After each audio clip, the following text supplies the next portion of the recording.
இன்றே கிறிஸ்துவுடன் வேதவசன தியானமும் ஜெபமும் ஜூன் 25, 2025 புதன்கிழமை. இன்றைய வேத வாசிப்பு. காண்கிறவினால் கண் கிருப்பியாகிறதில்லை, கேட்கிறவினால் செவி நிரப்பப்படுகிறதுமில்லை. பிரசங்கி 1 8 அங்குலாய்ப்பும் மன உளைச்சலும் ஏற்படக்கூடிய சூழ்நிலையிலேயே நாம் வாழுகின்றோம்.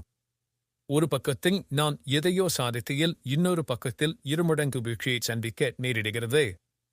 பலவித கேள்விகள் நமக்குள் எழும்புகின்றன. நான் கர்த்தருடைய சித்தத்துக்குள் இருக்கின்றேனா? இருந்தால் ஏன் இந்த வெறுமையம் செழிப்பும்? எடுத்து வைக்கும் ஒவ்வொரு அடியும் தோல்வியில் முடிந்தால் இனி என்ன செய்வது?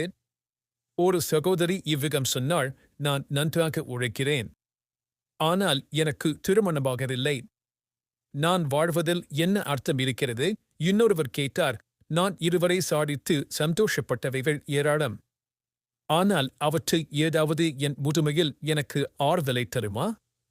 ஆம், இனி நமக்கு என்ன நடக்கப் போகிறது என்பதுதான் நம் எல்லாருக்குள்ளும் ஒழிந்து இருக்கின்ற ஒரு கேள்வி என்பதை மறக்க முடியாதே.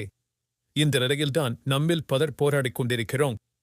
இதற்கெல்லாம் என்ன காரணம்?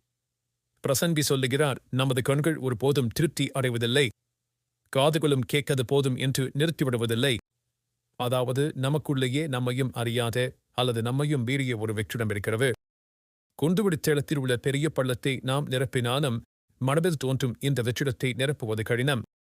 ஆனால் சாலமோன் ராஜா அதை நிரப்பும் வழியைக் கண்டறிந்தார். கர்த்தருக்குச் சேவை செய்வதால் இந்த வெற்றிடம் யாவையும் கர்த்தருக்குள் நிரப்பலாம் என்ற உண்மையை காலம் கடந்து அவர் கண்டு கொண்டாலும் அதனை நமக்கு ஒரு சவாலாக விடுக்கிறார். இந்த சவாலுக்கு நாம் பயப்பட வேண்டியதில்லை. ஏனெனில் நாம் கிறிஸ்து இயேசுவுக்குள் சிருஷ்டிக்கப்பட்டவர்கள், அவருக்குள்ளே உரித்தெழுந்தவர்கள். முன்னே தூரமாயிருந்த நாம் இப்பொழுது கிறிஸ்து இயேசுவுக்குள் கிறிஸ்துவின் இரத்தத்தாலே தேவனுக்கு சமீபமாயிருக்கிறவர்கள். சாலமோனுக்கு கிடைக்காத பெரிய பாக்கியம் இன்று நமக்குண்டு. அப்படி இருக்க ஏன் இந்த தடுமாற்றம்? ஆண்டவர் தம் குமாரனை நமக்கு கொடுத்து தமது அன்பை வெளிப்படுத்தினார் என்பது சத்தியம். அதை அறிந்து கொண்டும் மேலும் பாவத்தோடு விளையாடும் நம்மை இன்னும் ஆண்டவர் பொறுத்துக் கொண்டிருக்கிறாரே. அவரது அன்பை நாம் மறக்கலாமா? சாலமோனைப் போல நமது வாழ்வை திரும்பிப் பார்க்கும்படி தேவன் இன்று நம்மை அழைக்கிறார். நமக்குள் உள்ள வெற்றிடங்களை நிரப்ப அவர் தயாராகவே இருக்கிறார். நாம் அவரை கிட்டிச் சேருவோமா? ஜெபம். பிதாவே, எனக்குள் இருக்கும் வெற்றிடத்தை சுட்டிக்காட்டிய நீரே அதை நிரப்பும்.